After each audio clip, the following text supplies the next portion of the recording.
Good evening. It is my pleasure to welcome everyone to the College of Education's alumni reception. We'd like to extend a special welcome to our guest of honor, South Carolina Superintendent of Education, Molly Spearman. Thank you so much.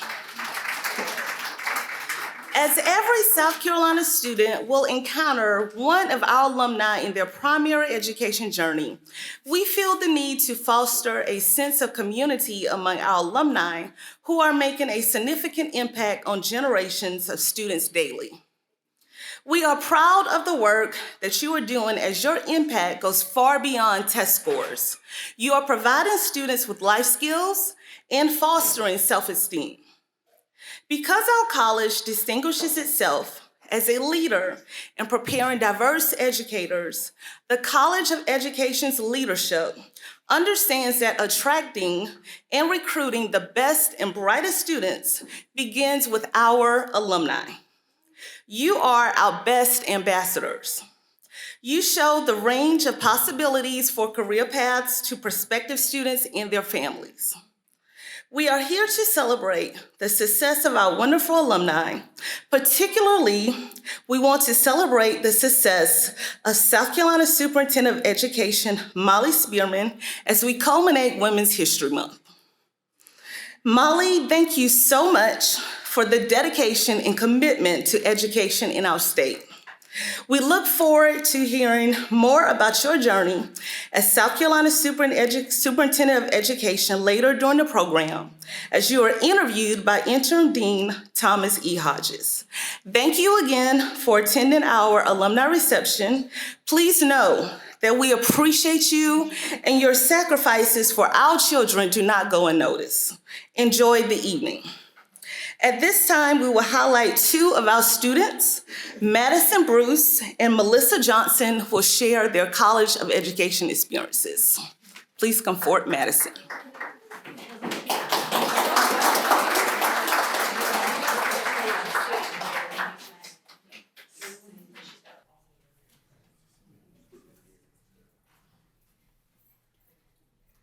Nice little podium.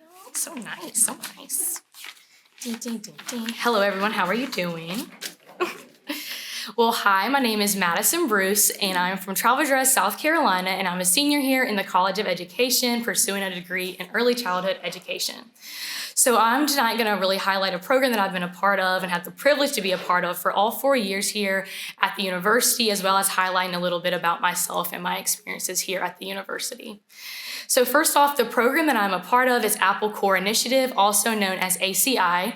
This program is looking to increase diversity amongst teachers in the state of South Carolina. So they do this by recruiting teachers from underrepresented populations in society. They also give us a scholarship, which helps with the financial burden of coming to college, getting stressed out about money, wanting to do stuff. So that's been a great help for me these 4 years.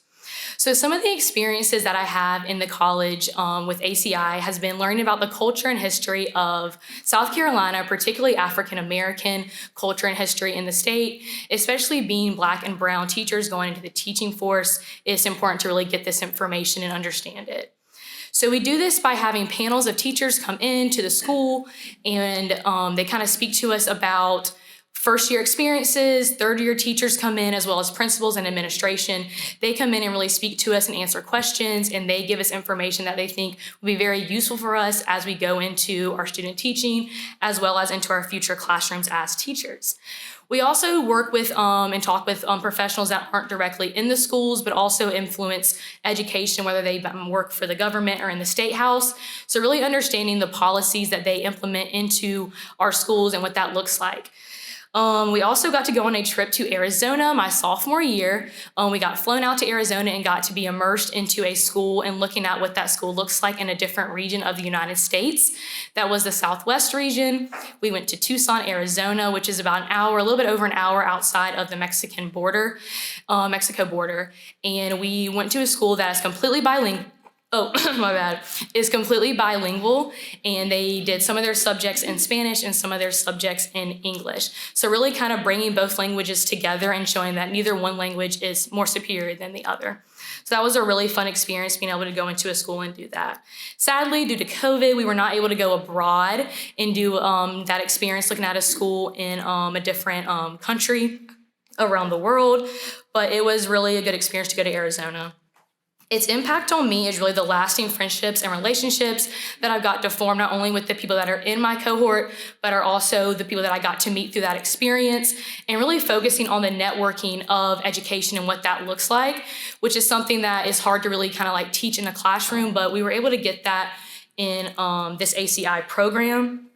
Also having an open space to talk about current social and racial injustices that are going on, and really having that comfortable space to do that in the program.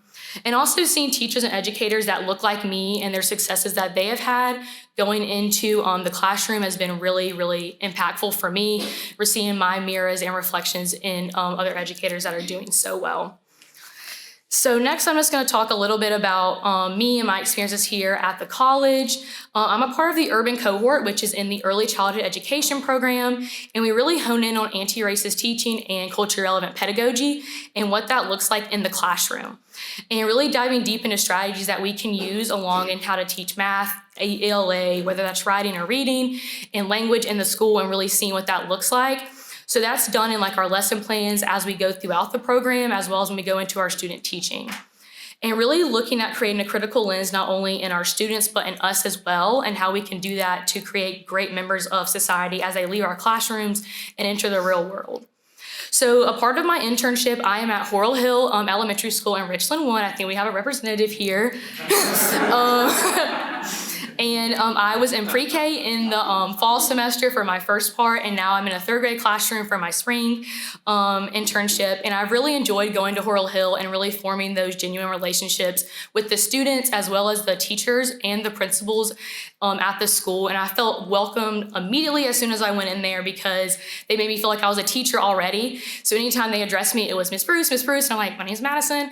And I was like, gotta get used to that.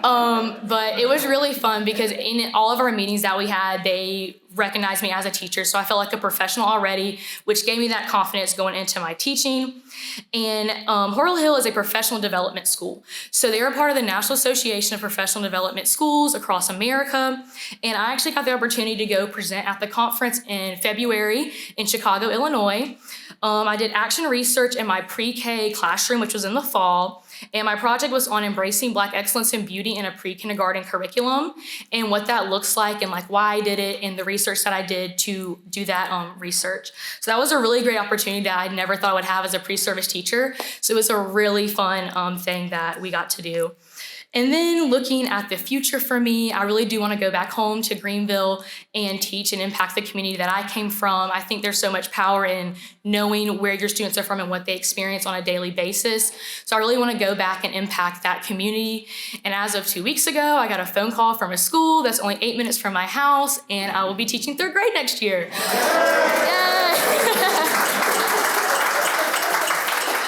Yes, very, very exciting. Looking back on my whole experience from freshman year to senior year, thinking, oh, I want to be a teacher coming in, and now I am a teacher. Oh my goodness, kind of crazy. But it's really exciting, and I'm so happy for everything that has happened in like all 4 years being here. And I'm so thankful for the university, the College of Education, ACI, and the urban cohort, and all my professors that really helped me get here, especially talking up here. So it's been a really great journey for me, and I'm excited to see what comes next. Thank you.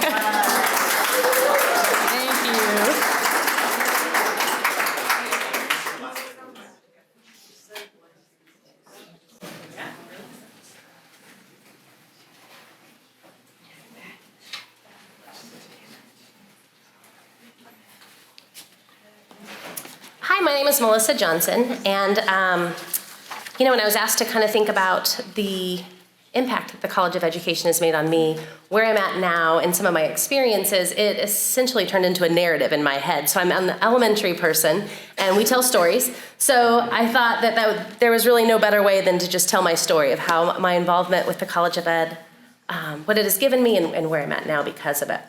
So years ago, I found myself in a spot where I was unhappy with some math instruction. And a mutual friend at the College of Ed connected me with this new professor that had just gotten here that was essentially just looking for a place to host a math methods course. And I was looking for someone to guide me because I was not happy with what I was doing. There were some misalignments with belief and practice, and it caused some dissonance that I was uncomfortable with. That began this wonderful journey. And Dr. Hodges entered into my classroom very, very full of just grace and kindness and asked prodding questions, getting me to think differently, helping me to take those steps to shift my math instruction. And it did. The impact that it made on me as a teacher, the confidence that it built in me, and what would happen next is really all because of that initial interaction. Eventually, our school became a PDS school, and other people, we like to say, began to want to play. They wanted to get involved in the conversation. I connected with a very special colleague that was a first grade teacher, and she and I began doing some work together, having some conversations, constantly probably driving Dr. Hodges crazy with our questions, always wanting to learn more, and him kind of leading us along. He became our liaison at my elementary school, and eventually more and more people began to join the movement as we began to transform mathematical practice in our school. It helped me to align my practices not only in the literacy area, which was always what I considered my strength, but also through a mathematics lens as well. We ended up pulling together as colleagues. We made some shifts. We began conversations about what math could look like. What could that look like for our kids? How could kids see math? We began some peer observation feedback cycles, which was something that we've never done before. And I know it might not surprise some of our educators, but so many of us go through years and years in the classroom teaching beside these wonderful colleagues, never actually seeing what they do. And providing the structure that Dr. Hodges and the PDS Fellowship provided to us, or PDS Network provided to us, we were able to learn about structures that provided for that, and that really planted some seeds with me. We began to continually learn and grow. My friend and I began writing professionally, which was something I never thought that I would have any journal articles that I could contribute to write professionally that would be published, and we did. We began speaking at conferences. We began just continually having conversations. During this time, I also was hosting USC interns. And I cannot say enough about the important work of hosting an intern, that constant reflection that is required of a coaching teacher to think through every single decision, and there's so many, and have to talk through and justify and explain. I can't think of a better reflective practice. And so that became a part of who I was in the classroom, constantly working with an intern, talking through, and then sometimes thinking, well, gosh, I don't know why I did that. I need to go back and think through. Pushing my thinking with conversations with the USC interns, I realized that these opportunities were leading me down a different path, that maybe leadership and coaching was something that I was more interested in. So using the PDS Network again, I entered into a master's program right here at USC and obtained my master's degree in elementary leadership. That was a wonderful experience. At one point, I had a professor's child in my classroom at the same time I was taking a class from him, which was really fun. And it was a wonderful community that continued. And I think the theme of relationship just continually is threaded throughout my narrative. I finished my master's in elementary or in education and decided that admin was something I wanted to do. After that, eventually, I decided that maybe going back and looking into a doctoral degree would be something that I would be interested in. So I applied for the PDS Fellowship, and that has completely changed what I ever imagined would be available to me or that I would be able to achieve. Right now, I'm an assistant principal, and I'm hoping to defend my dissertation in June. I'm really excited, and thank you.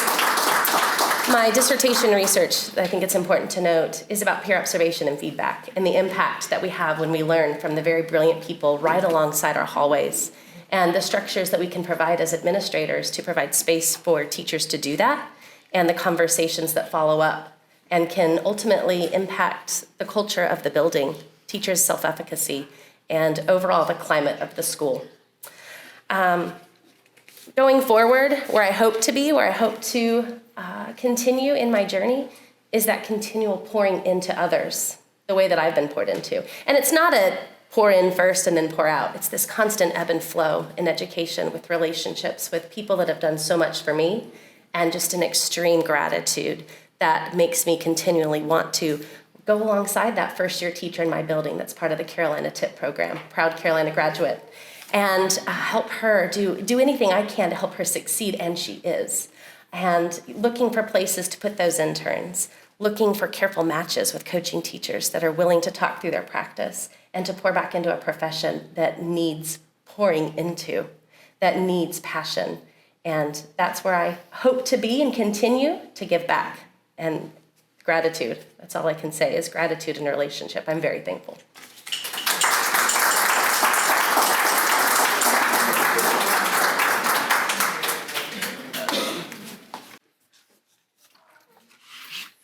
So I have the pleasure now of introducing our wonderful Dean, Thomas E. Hodges. Dean Hodges began at the University of South Carolina College of Education in 2012 as the Assistant Professor of Mathematics Education before becoming an Associate Professor in 2015 and a Professor in 2020.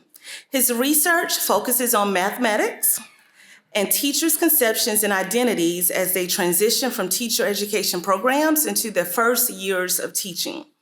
In July 2017, he became the Associate Dean for Academic Affairs at the college, and in July 2020, he was named Executive Associate Dean for Faculty and Academic Affairs, while also maintaining his role as the Director of the South Carolina Teacher Education Advancement Consortium.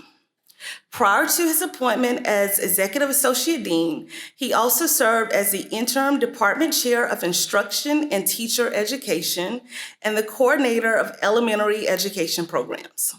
Since being named Interim Dean in July 2021, the College of Education has continued its upward trajectory. Some notable highlights include the college's reputation improving in South Carolina by launching social media awareness campaigns, the college enhancing its accessibility by increasing online course and degree offerings, a dedicated team of grant administrators being hired to support post-award grant expenditures, and implementing the first ever Dean's Advisory Board to provide input on enhancing the college's recruitment and retention efforts for traditionally underrepresented and underserved students, assist with philanthropic support, and provide feedback on current programs and initiatives. Additionally, several College of Education programs were recently ranked in the 2022 U.S. News and World Reports for Best Graduate Schools of Education. The programs ranked were the Master's Degree in Teaching, Administration, Language and Literacy, and Educational Technology. Following the introduction of the Honorable Molly Spearman by Beth Phibbs, who is a member of our Dean's Advisory Board and the Executive Director of South Carolina Association of School Administrators, Interim Dean Hodges will come forward to interview our Superintendent of Education. Thank you.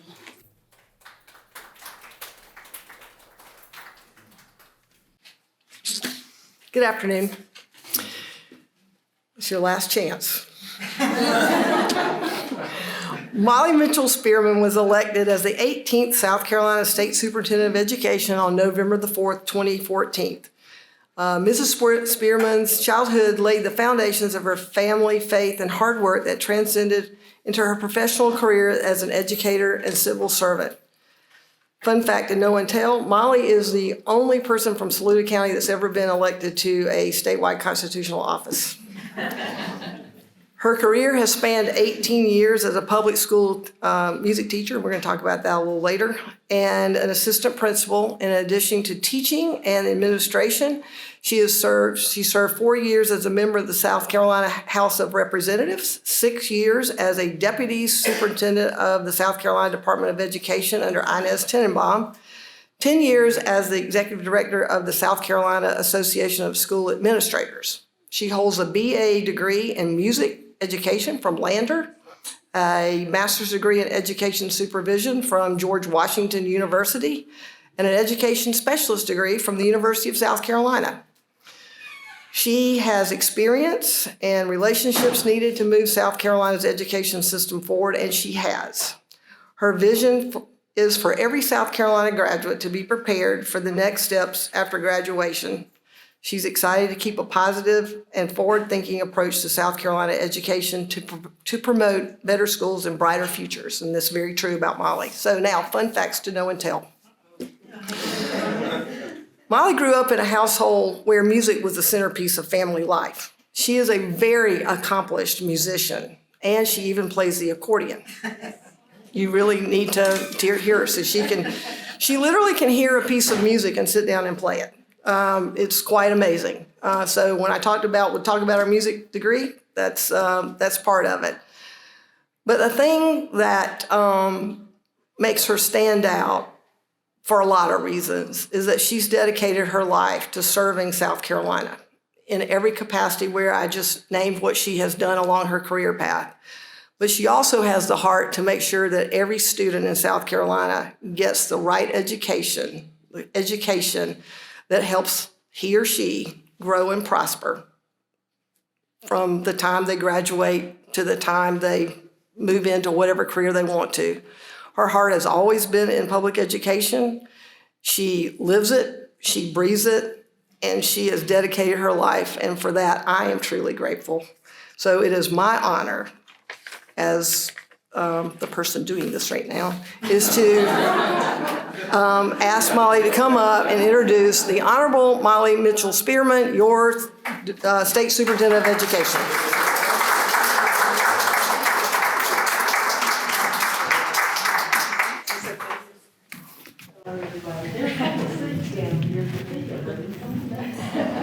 I feel like I'm in church and nobody wants to sit on the front row. I'll hand that to you. Well, first of all, thank you. Thank you for being here, and thank all of you for being here as well. Really excited to have all of you here and to spend a few minutes hearing from you and having a chance to chat with you. Saw you earlier today over in Gresset, having a chance to do that in your day job. But would really like to just talk to you a little bit about your time as superintendent, and when you think on it and you look back on it, what are some of the things that you're most proud of? Thank you, Tommy, and thank you all for coming tonight. I know everyone has had a hard day of work or life, and it just means so much to know that you took the time to come here to be together and give this honor to me. I really am very moved by it. This being a part of education in the state, as Beth told you, has gone on for a long time for me. So I can go back even before being state superintendent when I was in the legislature. And Ann Bird was just a young thing then. And a thing called the National Board Certification. Kathy, remember that? We were at the department together. And I was able to work for INS and be the lobbyist, and we got that through the state legislature and was one of the leaders in the nation in National Board and the bonus and the impact that has had on so many teachers' lives. The Education and Economic Development Act, while I was working with INS, I was able to lobby and negotiate the terms of that work, which is career education. And then moving, while I was at SCASA, just getting to know all the superintendents, administrators, principals, and building my compassion and faith in the idea that if you're going to have a great school, you got to have a great principal, because great teachers won't hang around if they're not a good principal. So I learned so much during those years at SCASA and how important leadership is. Leadership at the school. Teachers, yes, but teachers need a great leader to support them. So seeing that work move and SCASA get stronger and stronger I've been a little part of that and passed it on to Beth, and she's done such a marvelous job improving on what they're able to do in leadership. But in my role as state superintendent, a couple things. You all know, one of the burdens and one of the reasons I ran, I felt that our rural areas needed better representation and needed someone to speak up for them. But at the same time, the rural areas needed to be willing to make some change. And I mentioned that big old ugly word called consolidation. And started that work with the Alvarez Group coming in and doing an efficiency study of the of the Abbeville districts, and how districts, you small districts, you got to start working together and move from shared services into, when I leave office in January, and as of July 1 this summer, we will have had 17 districts in South Carolina to consolidate. And I know that's not going to bring about immediate change nor immediate improvement in academic achievement, but you have to have the right infrastructure and foundation for students, the system, to be able to succeed. So I know it's going to take us forward. It may take a little while, and I'm talking too long on the first question, but seeing that come to fruition. And it certainly was not just me. It took a room for a lot of people, the state legislators who have been so bold to step up to the plate, the lobbyists and the associations who supported me. And so I'm just really, really proud of that. And I'm really proud now that we're moving into infrastructure needs. We got $100 million this past year. And even back when I worked for Inez, we passed that bond bill. It was the last bond bill that the state has done in over 30 years to help build better schools. And now we're doing it with cash money. But I'm really, really proud of that work. And I could go on forever. But it has been a joy. It's been really, really hard work, but a real joy. And nothing have I been able to do by myself. It's been great staff around me, great supporters who let me sleep at their house when I was out running and campaigning in 2014, and people who put up signs for me and all. But it has been a joy and to be a part of this system. That's fantastic. So I know that you've had a rich history here at the University of South Carolina as well, in particular our College of Education. What's something that really excites you about the trajectory of the College of Education? Well, we were teasing a minute ago. One of the perks that I get as state superintendent is serving on the board of trustees at the University of South Carolina. It's been a real perk lately, let me tell you.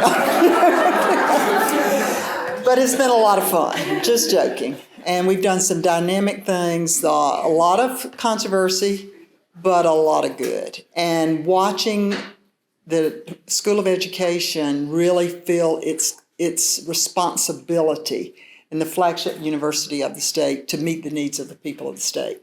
And that means helping supply great teachers. And just look at the two we heard tonight. Yeah. My goodness, so proud of that. So the proof's in the pudding. You're educating and developing great teachers to go out. You're recruiting from all areas of the state. I'm really proud to see that happen in our underserved communities. And you're also pushing for teacher candidates to get out into the classroom and more residency type programs. So I'm thrilled about those things. That's great. Thank you. So the last 2 years have been a challenge in the midst of the pandemic, but we've also had some bright spots among those 2 years as well. What's something that you think we've learned, or what are some things that we can continue that we've learned in the last couple of years? Well, and these superintendents, Craig Baer, and I think there may be others that I haven't noticed, but we learned a lot together. It was tough, really tough. And we made lemonade and we survived, number one. We're still here. But I think we learned that flexibility is a good thing, and that schools need to have more flexibility in areas. I was given the authority to do lots of waivers. Don't have that authority now. Wish I did. So we may need to go back and think about that, having the ability to change on a dime. The growth in virtual education is here to stay. I think we've learned that it needs to be balanced for most students, and that increase in the broadband accessibility in South Carolina, and seeing how that prior to the pandemic, the vendors, the people in the business wouldn't come to the table. But boy, that brought them to the table, and when that happened, we were able to make a difference. So that has been just a few of the glasses of lemonade, but my faith got me through it. And it also was a constant reminder to me, as my entire life, adversity comes to us. And with adversity, if we lean on the right person, the Creator, and adversity can shine us and make us be stronger and our character developed and we persevere and we're more resilient. And I think that has certainly happened to all of us during the pandemic. That's fantastic. So we had a chance to meet a couple of educators, one very near the end of her program. What excites you most about the next generation of educators that are going to be serving our South Carolina schools? They're excited. And what amazes me, even amongst the pandemic and the difficulty and the chaos and the rhetoric and all that's going on, there still are people stepping up to the plate to be teachers. And I think, why are you doing that? Because the same reason we did years ago. It wasn't as hard, but I think just that dedication and commitment that our candidates have, and they know that through education lives can be changed. And by doing that, you're not only changing lives, you're changing the world for the better. That's great. Any advice for them? Enjoy it, have fun, find a place where you got a great leader. In my career, I had to try to help a few get better, and when they didn't, we went to the superintendent and told on them.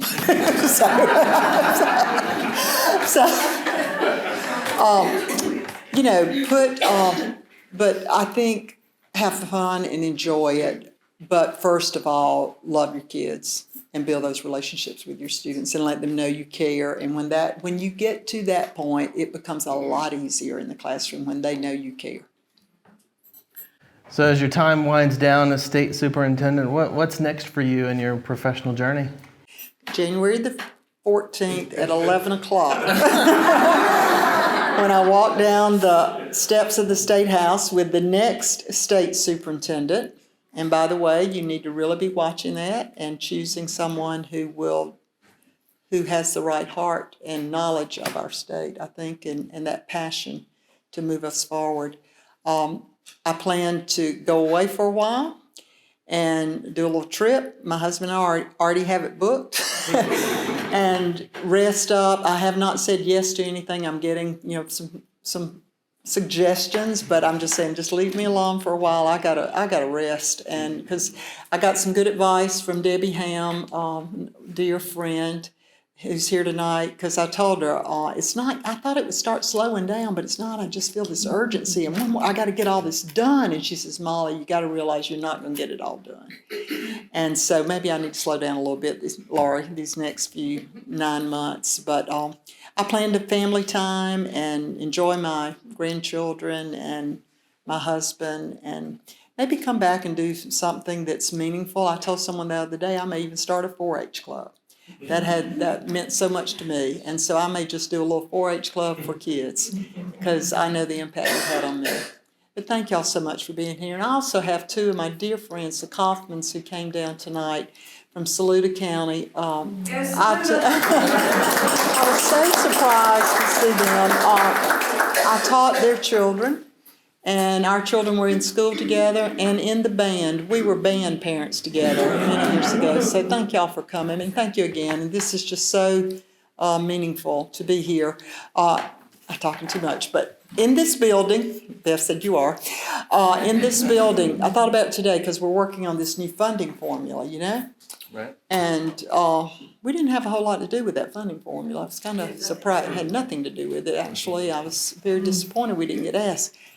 When I came to the university for my education specialist work, my finance course was taught by Dr. Roger Kirk, who is deceased now.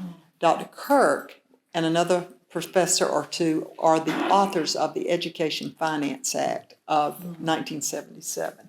So a little swift in a change there in who we go to for knowledge, isn't it? But that was such a wonderful to sit at his feet and to learn, and was just a dear man. But isn't that something, Craig? A college professor and one who had been involved in the district policies and running districts, they were asked to write the Finance Act. That's a pretty good idea. Novel idea. Thank you all. I'll hush. Thank you. Well, let's give Molly a round of applause.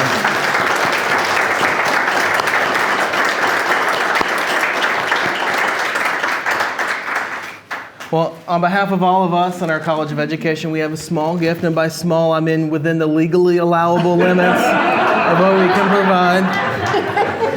We do want to acknowledge all that you've meant to us, not only to us as a college, but our state, our communities, our children, our families, and we just want to acknowledge that and say how much we appreciate for you for all that you've done for us. So thank you so much. Thank you. Thank you, Greg.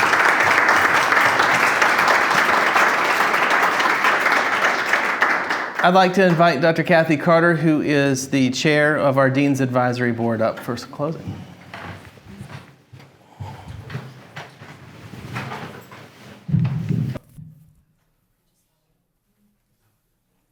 Thank you very much, Dean Hodges.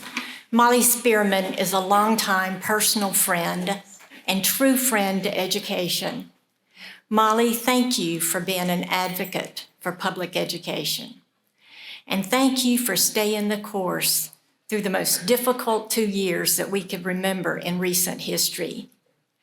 And thank you for the policies that you have put in place to support the teachers and students.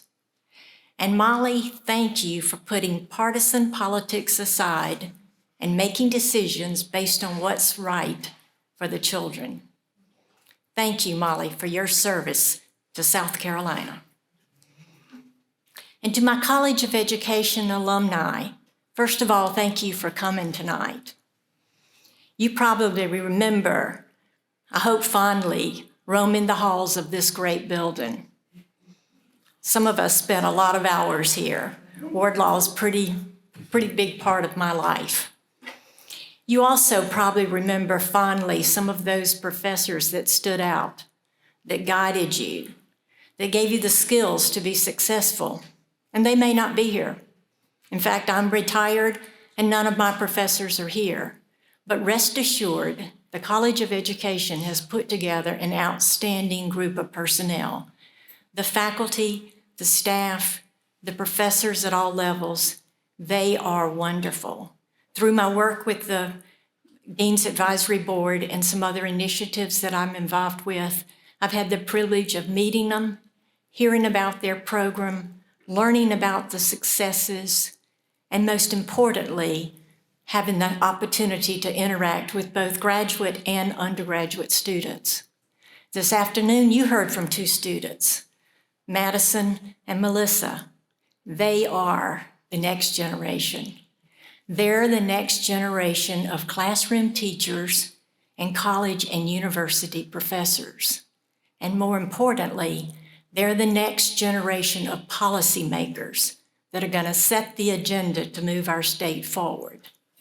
I'm very proud of the partnerships that the college here at the university has put together with the school districts, particularly the TIP program, the professional development schools that you mentioned.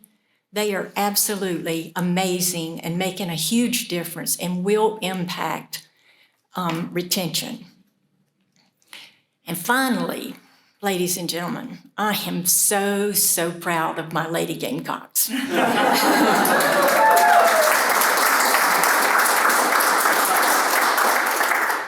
Dr. Hodges, thank you for your leadership and enjoy your evening.